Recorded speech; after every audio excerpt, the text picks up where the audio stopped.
Buen día, amigos y amigas. Dios bendiga de una manera muy especial a cada uno que escucha en este día. Como miran, el título del tema de este día es Apocalipsis 11, los dos testigos. Así es que en el capítulo 11 del Apocalipsis vamos a centrar nuestro estudio del día de hoy. Nos dice el capítulo 11 de Apocalipsis del 1 al 4. Se me dio una caña que servía para medir, y se me ordenó: levántate y mide el templo de Dios y el altar, y calcula cuántos pueden adorar ahí. Pero no incluyas el atrio exterior del templo. No lo midas, porque ha sido entregado a las naciones paganas, las cuales pisotearán la ciudad santa durante 42 meses.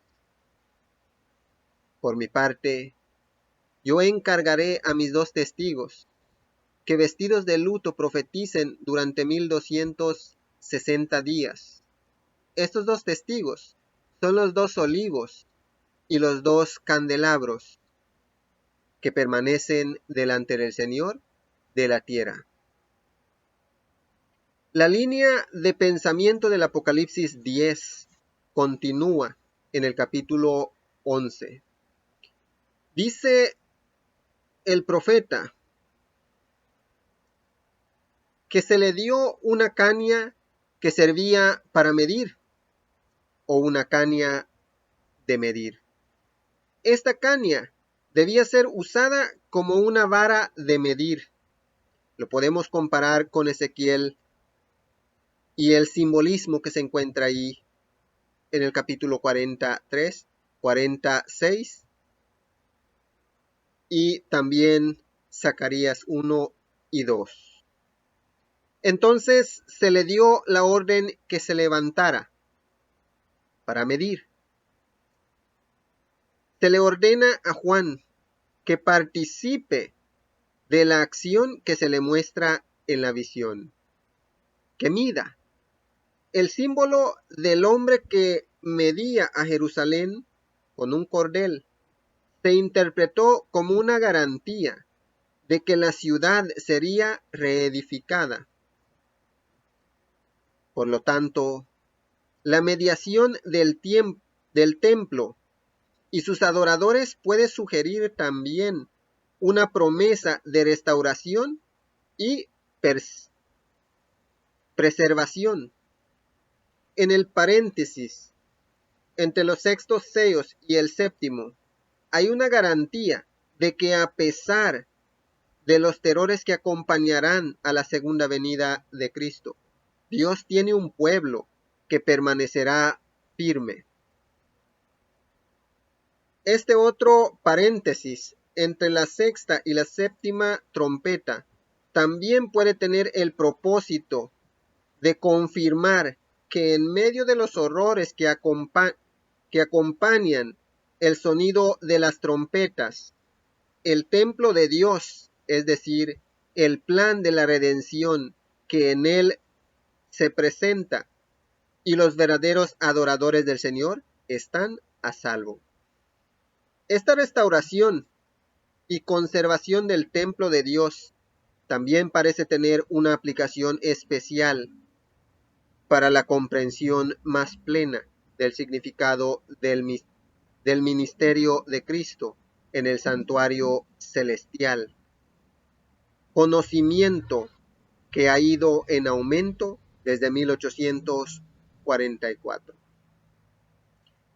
Después del gran chasco del 22 de octubre de 1844, la atención de los creyentes adventistas fue dirigida hacia el santuario celestial y la obra de Cristo como sumo sacerdote en ese santuario. Esta no es una referencia al templo literal de Jerusalén, porque cuando Juan recibió sus visiones, ese templo estaba en ruinas, o sea, ya había sido destruido.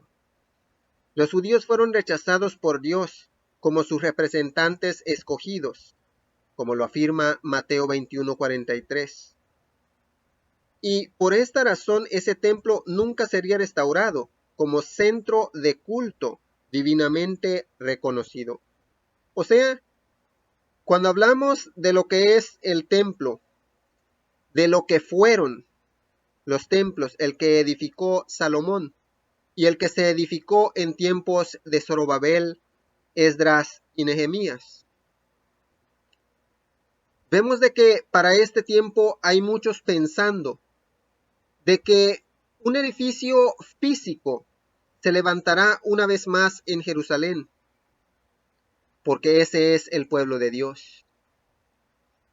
Pero si estudiamos bien lo que son los evangelios, como mencionamos en Mateo el capítulo 21, el versículo 43, vemos claramente que nuestro Señor Jesús testifica de que el pueblo judío ha sido abandonado por Dios, por cuanto han rechazado a su propio Hijo, a su propio ungido, a la salvación de Dios, de su Señor Jesús.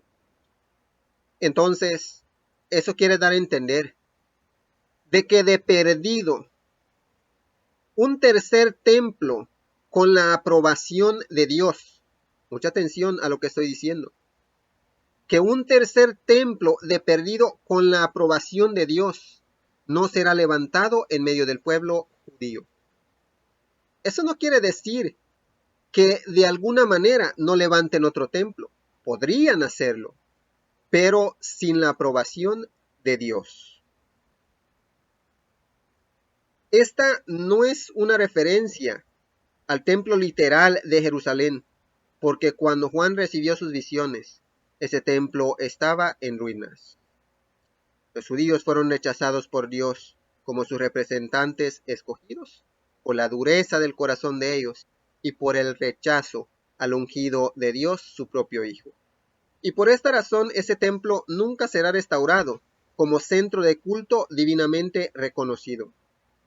Por consiguiente, los que adoran no son judíos literales adorando en su templo literal, sino los que dirigen su adoración hacia el templo celestial, a donde Cristo ministra a favor de sus hijos, como vemos en Hebreos 8 del 1 al 2. En un sentido especial, y según el contexto de esta profecía, la medición ocurre en un periodo específico de la historia de la Iglesia. ¿Quién son los que adoran? O es decir, el verdadero Israel espiritual, que es el pueblo de Dios, que contrasta con los gentiles. Sigue diciendo en el versículo 2, pero no incluyas el atrio exterior del templo, no lo midas, porque ha sido entregado a las naciones paganas, o sea, a los gentiles, las cuales pisotearán la ciudad santa durante 42 meses. En el templo de Herodes, que Juan había conocido muy bien, había un patio interior compuesto por el patio de las mujeres, el patio o atrio de Israel y el atrio de los sacerdotes. Más allá había un gran patio exterior, el patio o atrio de los gentiles. Una barrera, una pared intermedia de separación. Separaba el atrio interior del atrio exterior y no se permitía que ningún gentil, o sea, ningún pagano, en esos tiempos, ninguna persona que no fuera judío o israelita. Y no se permitía que ningún gentil traspasase esa barrera, y si lo hacía, era muerto. En vista de que el atrio que aquí se menciona es dado a los gentiles, parece que Juan tenía específicamente en cuenta ese gran patio exterior. El patio ha sido considerado como símbolo de esta tierra en contraste con el templo de Dios en el cielo. No midas. Juan no debe medir sino a los adoradores de Dios. O sea, se le dijo que no debería medir el patio exterior. Juan no debe medir sino a los adoradores de Dios, los que tienen derecho de entrar más allá de la barrera, donde solo podían penetrar los israelitas. Los que trazasen ese límite son los únicos que pueden esperar que serán librados de los castigos finales que caerán sobre la tierra. Fue entregado a los gentiles, dice la palabra de Dios. Como sucedía con el atrio de los gentiles del templo de Jerusalén, puede entenderse que gentiles se aplica a los que no son verdaderos adoradores de Dios, como lo especifica en esta versión que estamos leyendo, a los paganos. Se aplica a los que no son verdaderos adoradores de Dios, los que no han declarado que pertenecen al Israel de Dios, o el Israel espiritual. Se les ha entregado ese patio exterior que pisotearán. Este pasaje es paralelo con la descripción de Daniel 7:7 y Daniel 7:23, donde se describe la acción de la cuarta bestia que hollaba con los pies. Esta bestia actuaba particularmente contra los santos del Altísimo en Daniel 7:25. Por eso es lógico entender que la ciudad santa representa al pueblo de Dios. La ciudad santa, es decir, Jerusalén. La entrega del atrio exterior a los gentiles o a los paganos significa, por extensión, que la ciudad santa es hollada. Por 42 meses. Este periodo es claramente idéntico con el tiempo y tiempos y medio tiempo de Daniel 7:25. Sigue diciendo el versículo 3. Por mi parte, yo encargaré a mis 2 testigos, que vestidos de luto profeticen durante 1260 días. Mis 2 testigos. Se ha propuesto varias interpretaciones para este símbolo. Las alusiones de los Apocalipsis 11, del 5 al 6, han llevado a algunos a identificarlos como Elías y Moisés. Pero el significado de estos 2 testigos es mucho más extenso. Muchas personas cuando estudian la Biblia, y especialmente este Apocalipsis, se confunden tanto que hay muchos pasajes, o la mayoría del Apocalipsis, que no entienden. Hay muchas personas predicando por allá que serán 2 hombres literalmente, que serán Moisés y Elías, que van a resucitar de entre los muertos para un periodo específico de tiempo. Incluso han salido videos por aquí en lo que es el YouTube, varios, en diferentes periodos de generaciones, diciendo que esos 2 testigos ya andan por algún lugar en el mundo. Pero eso no es así. Todo esto es simbólico y hay que entenderlo simbólicamente. En el Apocalipsis 11:4 se los identifica como 2 olivos y 2 candeleros, símbolos que se hallan en Zacarías 4:1 al 6 y 4:11 al 14, en donde se dice que representan a los que están delante del Señor de toda la tierra. Así como se dice que las ramas de los olivos dan aceite para las lámparas del santuario, también de estos santos que están delante del trono de Dios, se imparte el Espíritu Santo a los hombres. La expresión más completa del Espíritu Santo para los hombres está contenida en las Escrituras del Antiguo y el Nuevo Testamento. Por eso es que ambos testamentos deben considerarse como los dos testigos.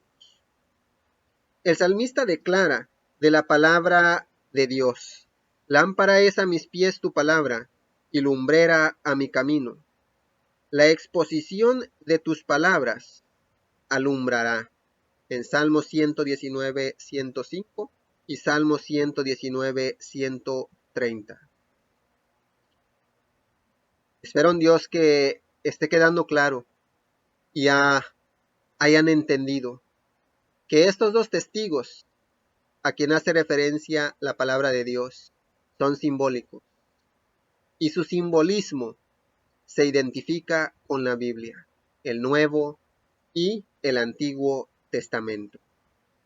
Dice que estos dos testigos profetizan a pesar del predominio del mal durante el periodo de los 1260 días o años. El Espíritu de Dios, especialmente como se manifiesta en las Escrituras, llevaría su testimonio a los hombres que lo reciben. Y profetizarán 1260 días. El mismo periodo de los 42 meses. Profetizarían vestidos de cilicio. Vestirse de cilicio era una señal común de duelo y arrepentimiento. De este modo, se describe a las Escrituras como si estuviera de duelo en un tiempo cuando las tradiciones humanas tendrían casi un total predominio. Y vamos a ampliar un poco más ese tema en el capítulo 12, de cuándo fue ese periodo de tiempo de 1260 días o años proféticos. Pero la realidad es de que en ese tiempo la luz de la palabra de Dios casi se apagaba. Solo que hubieron hombres que testificaron aún con sus propias vidas en las hogueras, en los anfiteatros despedazados por animales, decapitados y otros castigos crueles por testificar de la verdad de Dios. Dice que estos dos testigos son los dos olivos y los dos candelabros que permanecen delante del Señor de la tierra. Los olivos, de los cuales se preparaba el aceite para los candelabros, como ya hemos dicho antes. Sigue diciendo en el versículo 5.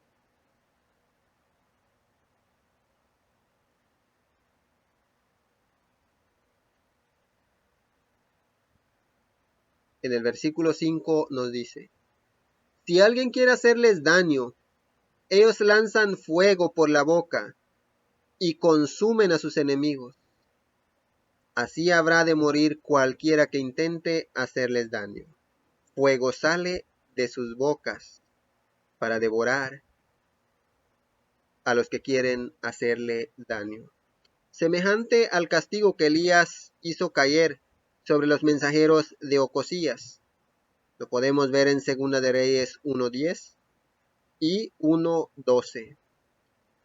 Los que persistan en rechazar el testimonio del Espíritu Santo finalmente serán destruidos en el lago de fuego. Sigue diciendo: estos testigos tienen poder para cerrar el cielo, a fin de que no llueva mientras estén profetizando.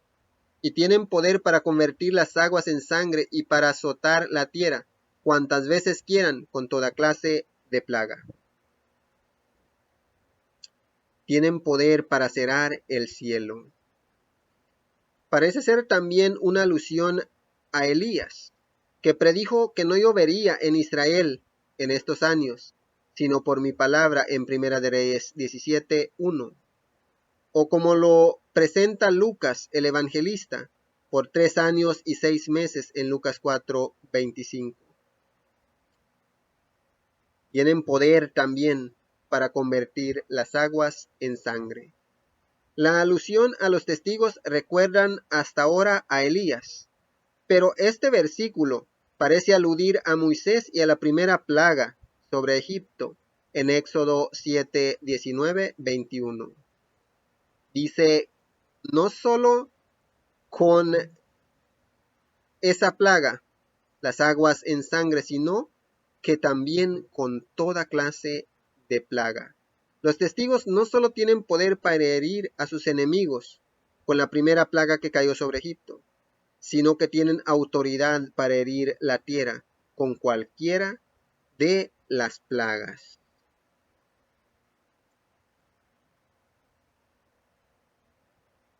Ahora bien, dice el versículo 7, cuando hayan terminado de dar su testimonio, la bestia que sube del abismo les hará la guerra, los vencerá y los matará. Cuando hayan acabado, es decir, al final de los 1260 días, literales o años proféticos. Se identifican esta bestia como un poder que intentaría destruir las escrituras, simbolizada por los dos testigos. Al final del periodo de los 1260 días, en 1798 después de Cristo, puesto que el ateísmo se propagó intensamente en Francia en ese tiempo y el espíritu antirreligioso de esa época se dirigió directamente contra la creencia en las Sagradas Escrituras. La Primera República Francesa ha sido identificada como la bestia de este pasaje. Los adventistas del séptimo día hemos apoyado generalmente este punto de vista. El hecho de que la bestia sale del abismo se ha interpretado como que indica que esa nación o poder no tenía un firme fundamento, que era un poder tal como lo fue Francia. Se manifestó entonces una nueva forma de poder satánico y los matará, es decir, intentará destruir la palabra de Dios. Sigue diciendo en el versículo 8. Sus cadáveres quedarán tendidos en la plaza de la gran ciudad, llamada en sentido figurado Sodoma y Egipto, donde también fue crucificado su Señor. Escuchemos bien, dice que sus cadáveres quedarán tendidos en la plaza de esa gran ciudad, pero se llama en sentido figurado, o sea, no se puede tomar literal porque directamente la Biblia nos está diciendo que en sentido figurado se llama Sodoma y Egipto, donde también fue crucificado su Señor. La evidencia textual, cadáver, cada uno tiene un cadáver, o sea, cadáveres significa el cadáver de cada uno. Dejar sin sepultar un cadáver siempre se ha considerado como una indignidad repugnante. La gran ciudad simbólica. El hecho de que se diga que esta ciudad es aquella a donde también nuestro Señor fue crucificado. Parecería identificarla con Jerusalén, la ciudad santa, del Apocalipsis 11:2. Sin embargo, muchos comentadores han entendido figuradamente la expresión a donde también nuestro Señor fue crucificado, como sin duda también ha de entenderse los nombres Sodoma y Egipto. Por lo tanto, identifican la gran ciudad con Francia, nación que manifestó al final del periodo de 1260 años las características simbolizadas por estas expresiones. O sea, en sentido figurado o en sentido espiritual, Sodoma y Egipto. Sodoma es símbolo de degradación moral. Esta fue la condición de Francia durante la Revolución. Y Egipto, este país fue conocido por su obstinada negación de la existencia del Dios verdadero y por desafiar sus órdenes. Faraón dijo con altanería: ¿quién es Jehová para que oiga su voz? Yo no conozco a Jehová, en Éxodo 5:2. Estas actitudes fueron características de los dirigentes de la Revolución Francesa. ¿Qué significa? Donde el Señor fue crucificado, o su Señor fue crucificado, en la persona de sus seguidores, muchos de los cuales perecieron en la persecución en Francia. O sea, a donde también fue crucificado su Señor, el Señor de ellos. Simbólicamente, fue crucificado nuestro Señor Jesús en la persona de todos aquellos, sus fieles, que testificaban su verdad aún con su vida. Pues nuestro Señor Jesús siempre dijo, por ejemplo, el que diera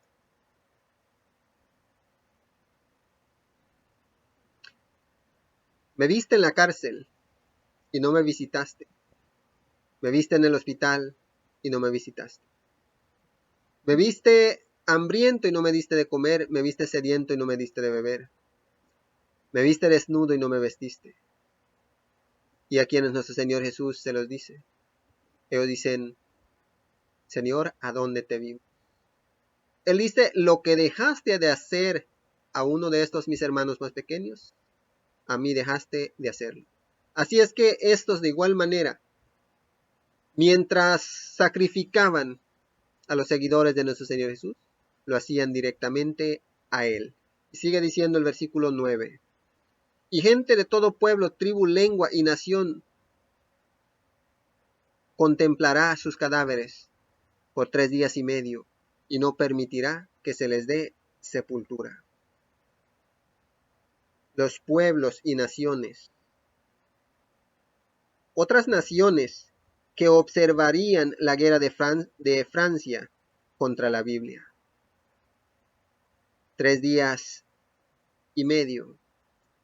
En armonía con el principio de interpretación profético, que un día representa un año, 3 días y medio equivalen a 3 años y medio. Nosotros los adventistas del séptimo día, que entendemos que la bestia del Apocalipsis 11:7 representa a la Primera República Francesa de 1789 a 1801, especialmente en lo referente a sus tendencias antirreligiosas. Situamos el cumplimiento de esta profecía en el breve periodo de la historia de la Revolución Francesa, cuando el ateísmo llegó a su apogeo. Este periodo puede calcularse a partir del 26 de noviembre de 1793, cuando se promulgó un decreto en París para abolir la religión, hasta el 17 de junio de 1797, cuando según se afirma, el gobierno francés quitó las restricciones impuestas a la práctica de la religión. Nos sigue diciendo el versículo 10. Los habitantes de la tierra se alegrarán de su muerte y harán fiesta e intercambiarán regalos porque estos dos profetas les estaban haciendo la vida imposible. O sea, los estaban atormentando. Se regocijarán, alegrarse. También se traduce huélgate en Lucas 12:19. Aliviados ahora del tormento, es decir, del testimonio condenatorio de los dos testigos, los impíos apaciguan su conciencia entregándose al regocijo. Dice la palabra de Dios en los evangelios que cuando nuestro Señor Jesús testificaba la verdad celestial, muchos gritaban dando voces para no escuchar la verdad. De esa manera, la verdad atormenta a los amadores de engaño y mentira. Y por eso, los habitantes de este lugar estaban celebrando, porque ya no eran atormentados más por la palabra de Dios, sino que según ellos ya habían acabado con la palabra de Dios. Se enviaron regalos, una señal de regocijo. Por el poder condenatorio de la profecía de los dos testigos, hay pocas torturas que superen la de una conciencia culpable. Cuando la verdad y la justicia se presentan constantemente ante el pecador obstinado, a menudo llegan a ser intolerables. O sea, esas personas que se alteran, que quieren pelear, que quieren golpear al que les predica la verdad, esas personas tristemente es porque están bien amarrados por Satanás. Tanto han confiado en la mentira que hasta se han hecho dueños de la mentira. Y esa era la situación que se vivió en Francia en cumplimiento de esta profecía.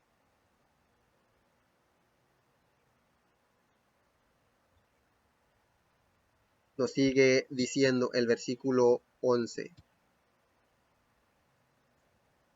Pasados los 3 días y medio, entró en ellos un aliento de vida enviado por Dios, y se pusieron de pie, y quienes los observaban quedaron sobrecogidos de terror.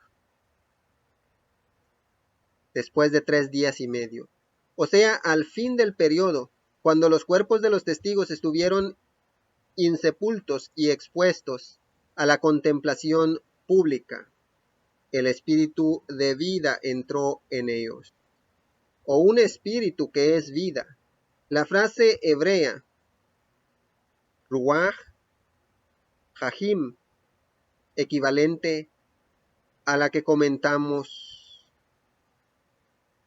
se traduce en el Antiguo Testamento soplo de vida, en Génesis 6:17 y 7:15. En la versión LXX de Biblia. Los hebreos virtualmente identificaban el aliento con la vida. Por consiguiente, decir que el soplo de vida estaba en una persona significaba que había recibido la vida. Y el aliento de vida o la vida que recobraban estos testigos era o es enviado por Dios. Dios, el dador de toda vida, levanta a sus fieles testigos. se levantaron sobre sus pies. Y dice que cayó un gran temor. Los impíos nuevamente tienen mala conciencia, la misma que los había atormentado cuando los dos testigos habían profetizado. Los que se habían regocijado por la muerte de los testigos están ahora pasmados al contemplar el milagro de su resurrección. El versículo 12 dice: Entonces los dos testigos oyeron una potente voz del cielo que les decía: suban acá, y subieron al cielo en una nube, a la vista de sus enemigos. Una gran voz o una potente voz que venía desde el cielo. No se identifica al que habla, pero probablemente sea la voz de Dios, que les dice: suban acá. Los testigos no solo son resucitados por Dios, sino que se les ordena entrar en el ciclo, mientras sus enemigos los contemplan. Son completamente vindicados de los ultrajes que habían sufrido. Y es demostrado ante todos la veracidad de la profecía que habían proclamado finalmente durante 1260 días o años. La voz de Dios les da la bienvenida al cielo en presencia de los que habían intentado destruirlos. Este ensalzamiento de los dos testigos se ha entendido como un símbolo de la gran propagación de las Escrituras a partir del principio del siglo XIX. Poco después de la Revolución Francesa, fueron establecidas varias asociaciones bíblicas nacionales. Las más notables de todas han sido la Sociedad Bíblica Británica y Extranjera, fundada en 1804, y la Sociedad Americana Organizada en 1816. Estas sociedades y otras más hacen circular escrituras hasta 1989 en más de 1907 idiomas y dialectos. En algo más de un siglo y medio, la Biblia, en vez de ser relegada al olvido como guía espiritual, ha llegado a gozar su más amplia circulación. Suban acá, les dice la voz. Mientras Jesús se despedía de sus discípulos, le recibió una nube que lo ocultó de sus ojos. Los dos testigos también son llevados al cielo en una nube. El lenguaje describe de una manera muy adecuada el ensalzamiento de las Escrituras en el periodo que siguió a su supresión francesa. O sea, en simbolismo, suban al cielo es el ensalzamiento que recibió las Escrituras después que casi lo destruían. En el versículo 3 nos sigue diciendo en el versículo 13: en ese mismo instante se produjo un violento terremoto y se derrumbó la 10ª parte de la ciudad. Perecieron 7,000 personas, pero los sobrevivientes, llenos de temor, dieron gloria al Dios del cielo en aquella hora, es decir, casi inmediatamente después de la ascensión de los testigos, se produjo este gran terremoto.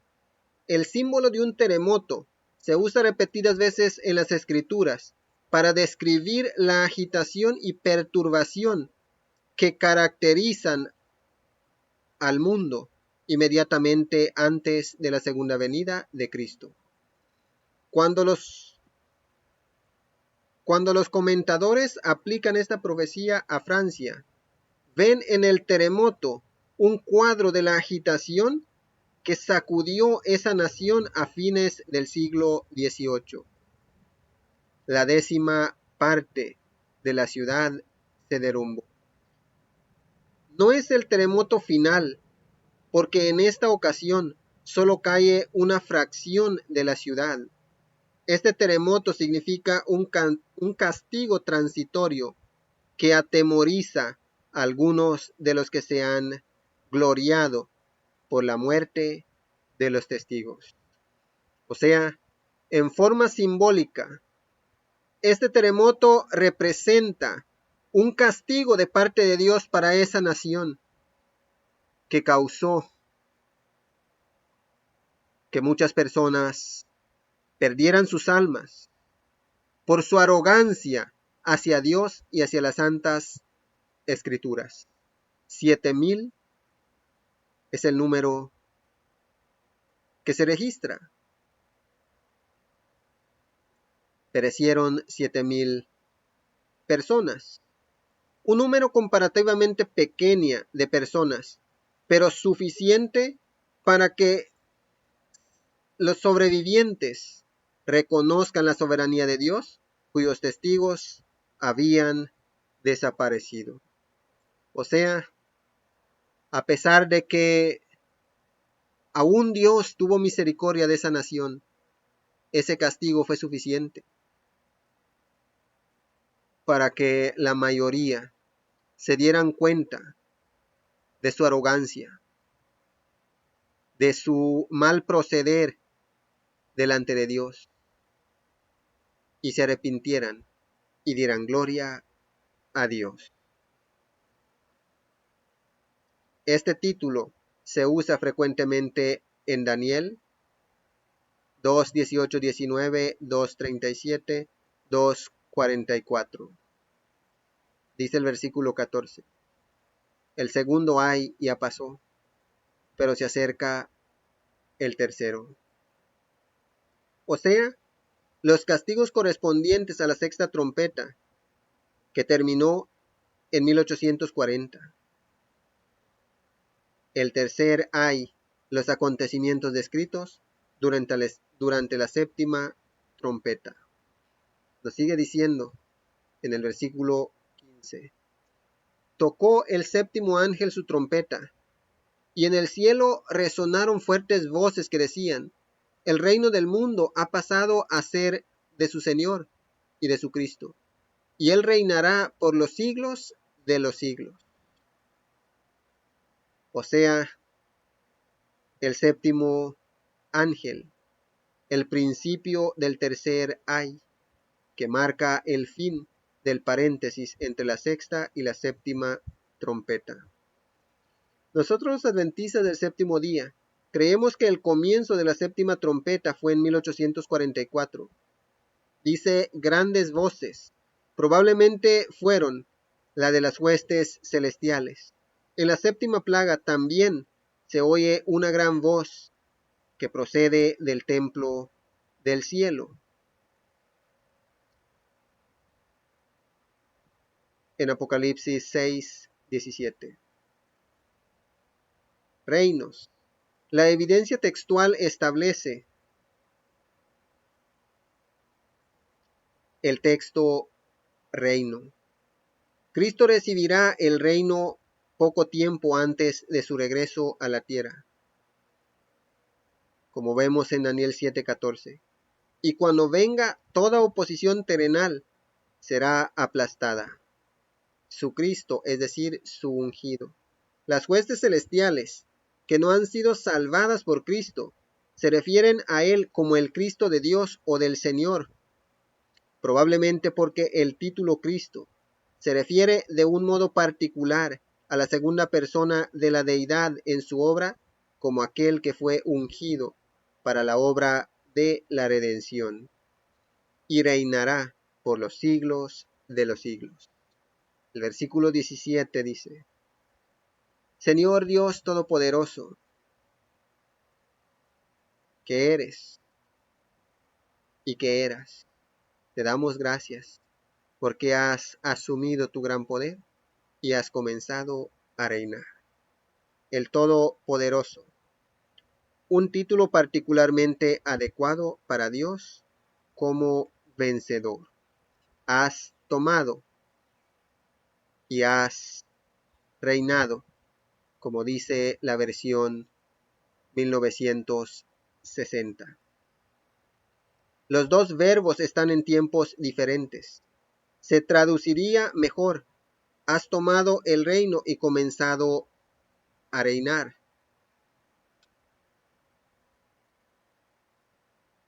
El reinado triunfante.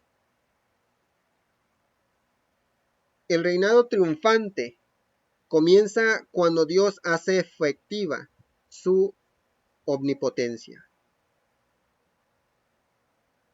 Dios siempre ha sido todopoderoso.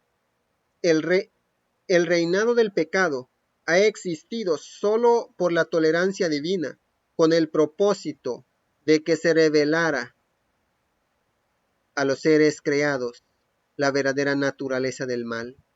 Cuando se cumpla este propósito, entonces tomará su gran poder y una vez más reinará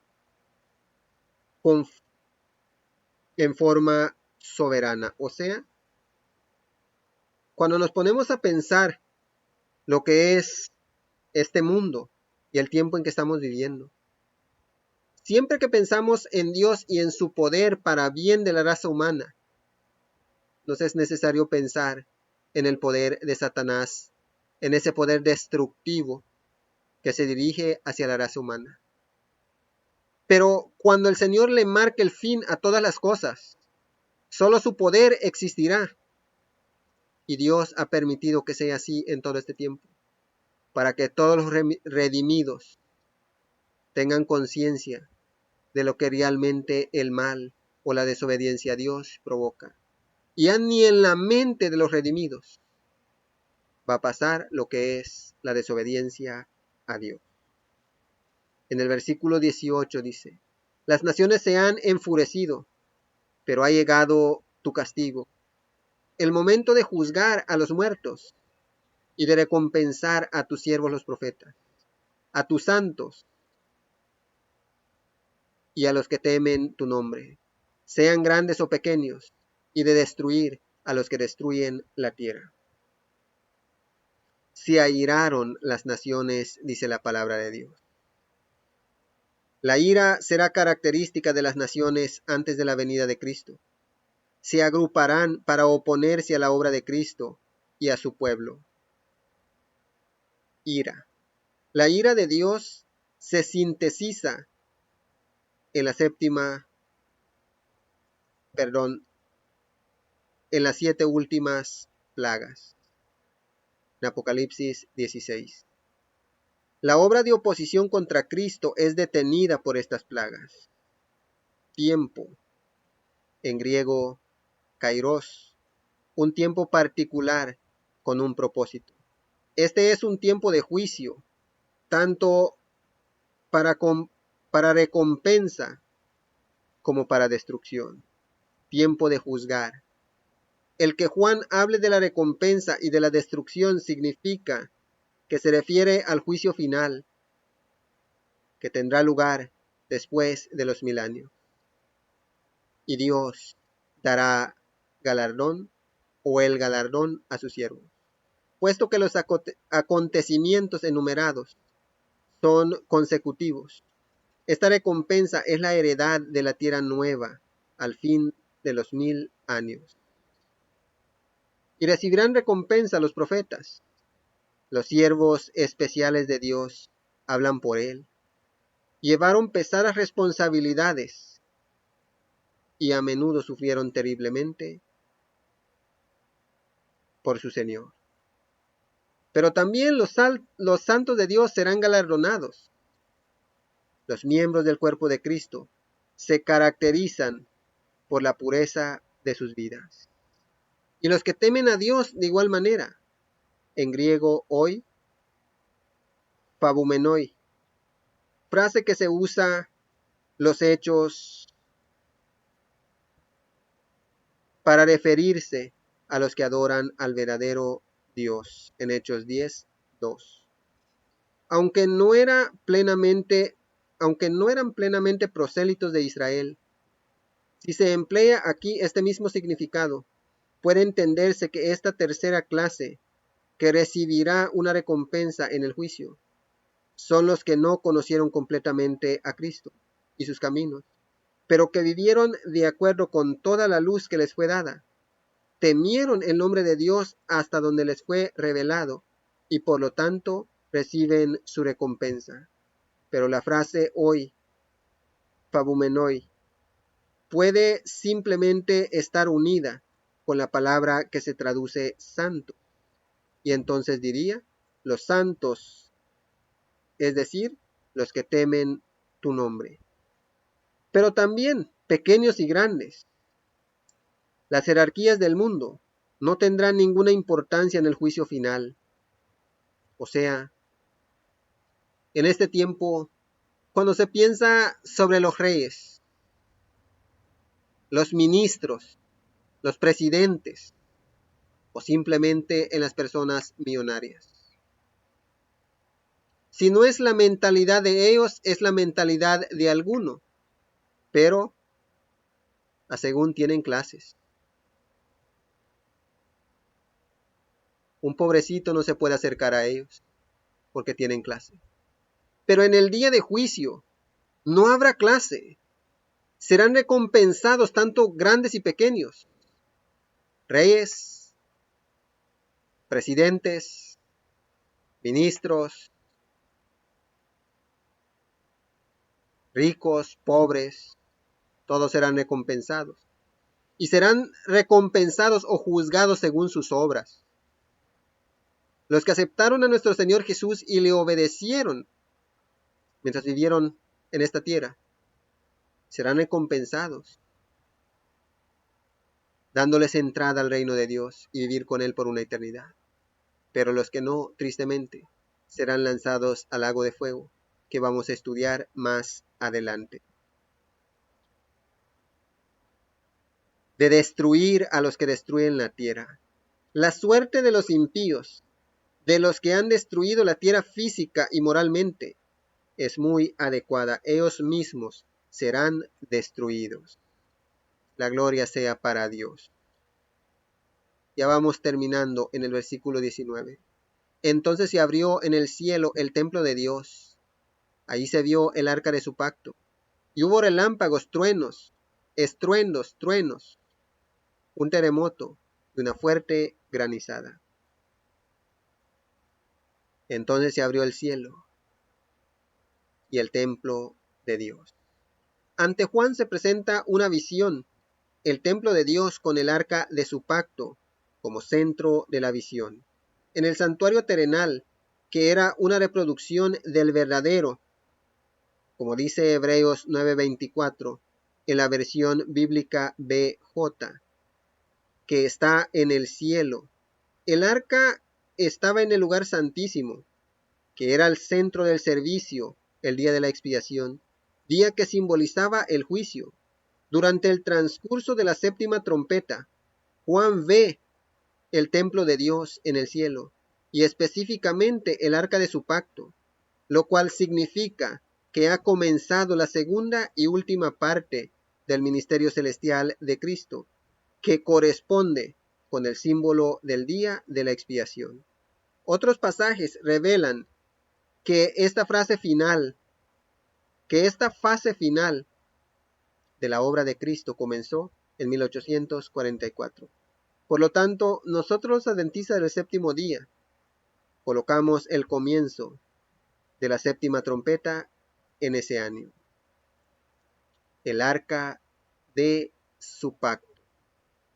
Dentro del santuario terrenal estaban los 10 mandamientos, la inmutable ley moral de Dios para todos los hombres en todas las edades.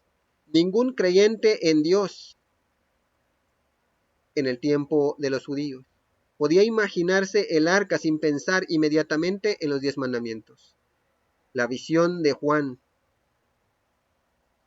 del arca celestial comprueba elocuentemente que en las últimas horas de la tierra, la gran ley moral de Dios será el centro del pensamiento y de la vida de todos los que se esfuerzan por servir a Dios en espíritu y en verdad. También Miró el profeta relámpagos, estruendos, truenos, y un terremoto y una fuerte granizada. Como en la séptima plaga, el terremoto, los truenos, el terremoto y la grande granizada. De igual manera como en la séptima plaga. Querido amigo, querida amiga que has escuchado en este día. El Apocalipsis, o nuestro estudio en el Apocalipsis, no es para que ninguno agarre miedo. El objetivo principal es de que tú y yo podamos estar preparados para encontrarnos con nuestro Señor Jesús, porque pronto vendrá. Estamos viviendo el tiempo de la séptima trompeta. Lo que falta por suceder no tardará. Ya cuando vayamos estudiando el capítulo 12, el 13, el 16, el 17 y el 18, vamos a ver de que no será nada fácil, pero todo aquel que tenga fe sobrevivirá. Y no solo sobrevivirá, sino que será salvo, será salva. Así es que, hermano, hermana, si ahora estás tan valiente en la fe, toma tu Biblia y afírmate en Dios. Tú, amigo, amiga que has escuchado, si no decides todavía servir al Señor, ahora es el momento. Ahora ha llegado la salvación a ti. Prepárate y preparémonos, porque la venida de nuestro Señor Jesús está cerca. Y estos temas son compartidos con el propósito de que tú y yo nos preparemos, que tomemos el manual de vida en nuestras manos, la Biblia, aprendamos la ley de Dios, los 10 mandamientos, la ley moral, obedezcamos a Dios, pero no antes de aceptar su salvación, que es nuestro Señor Jesús, y bautizarnos en el nombre del Padre, del Hijo y del Espíritu Santo, para que seamos salvos. Espero en Dios que este mensaje sea de bendición y motivación para cada uno que ha escuchado. Que el amor, la gracia, la paz, la misericordia y toda bondad de parte de nuestro Padre Dios, el Todopoderoso, sea con cada uno que ha escuchado en este día, en el nombre de nuestro Señor Jesús. Les deseamos un feliz día y gracias por su tiempo.